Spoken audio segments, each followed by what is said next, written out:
हरे कृष्णा। आइए आज हम गीता जी के चौथे अध्याय के 41वें श्लोक की विस्तृत व्याख्या करेंगे। योग संन्यस्त कर्माणं ज्ञान संच्छिन्न संशयम् आत्मवन्तं न कर्माणि न बध्नन्ति धनंजय। अर्थात हे धनंजय, योग समता के द्वारा जिसका संपूर्ण कर्मों से संबंध विच्छेद हो गया है और विवेक ज्ञान के द्वारा जिसके संपूर्ण संशयों का नाश हो गया है, ऐसे स्वरूप परायण मनुष्य को कर्म नहीं बांधते। व्याख्या है, योग संन्यस्त कर्माणम, शरीर, इंद्रियां, मन, बुद्धि आदि जो वस्तुएं हमें मिली हैं और हमारी दिखती हैं, वे सब दूसरों की सेवा के लिए ही हैं, अपना अधिकार जमाने के लिए नहीं। इस दृष्टि से जब उन वस्तुओं को दूसरों की सेवा में उनका ही मानकर लगा दिया जाता है, तब कर्मों और वस्तुओं का प्रवाह संसार की ओर ही हो जाता है और अपने में स्वतः सिद्ध समता का अनुभव हो जाता है। इस प्रकार योग समता के द्वारा जिसने कर्मों से संबंध विच्छेद कर लिया, वह पुरुष योग संन्यस्त कर्मा है। जब कर्मयोगी कर्म में अकर्म तथा अकर्म में कर्म देखता है, अर्थात कर्म करते हुए या न करते हुए दोनों अवस्थाओं में नित्य निरंतर असंग रहता है, तब वही वास्तव में योग संन्यस्त कर्मा होता है। ज्ञान संच्छिन्न संशयम, मनुष्य के भीतर प्राय ये संशय रहते हैं कि कर्म करते हुए ही कर्मों से अपना संबंध विच्छेद कैसे होगा, अपने लिए कुछ न करें तो अपना कल्याण कैसे होगा आदि।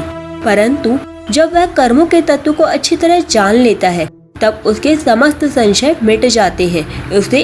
उसे इस बात का स्पष्ट ज्ञान हो जाता है कि कर्मों और उनके फलों का आदि और अंत होता है, पर स्वरूप सदा ज्यों का त्यों रहता है। इसलिए कर्म मात्र का संबंध पर संसार के साथ है, स्वस्वरूप के साथ बिल्कुल नहीं। इस दृष्टि से अपने लिए कर्म करने से कर्मों के साथ संबंध जुड़ जाता है और निष्काम भाव पूर्वक केवल दूसरों के लिए कर्म करने से कर्मों से संबंध विच्छेद हो जाता है। इससे सिद्ध होता है कि अपना कल्याण दूसरों के लिए कर्म करने से ही होता है, अपने लिए कर्म करने से नहीं। आत्मवंतम, कर्मयोगी का उद्देश्य स्वरूप बोध को प्राप्त करने का होता है, इसलिए वह सदा स्वरूप के परायण रहता है। उसके स्वरूप कर्म संसार के लिए ही होते हैं। सेवा तो स्वरूप से ही दूसरों के लिए होती है। खाना पीना, सोना, बैठना आदि जीवन निर्वाह की संपूर्ण क्रियाएं भी दूसरों के लिए ही होती है, क्योंकि क्रिया मात्र का संबंध संसार के साथ है, स्वरूप के साथ नहीं। न कर्माणि न बध्नन्ति, अपने लिए कोई भी कर्म न करने से कर्मयोगी का संपूर्ण कर्मों से संबंध विच्छेद हो जाता है, अर्थात वह सदा के लिए संसार बंधन से सर्वथा मुक्त हो जाता है। कर्म स्वरूप से बंधनकारक है ही नहीं। कर्मों में फलेच्छा, ममता, आसक्ति और कर्तृत्वाभिमान ही बांधने वाला है।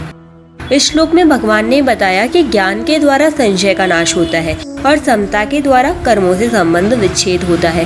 अब आगे के श्लोक में भगवान ज्ञान के द्वारा अपने संशय का नाश करके समता में स्थित होने के लिए अर्जुन को आज्ञा देते हैं। 42वें श्लोक की व्याख्या हम कल करेंगे। हरे कृष्णा। राधे राधे।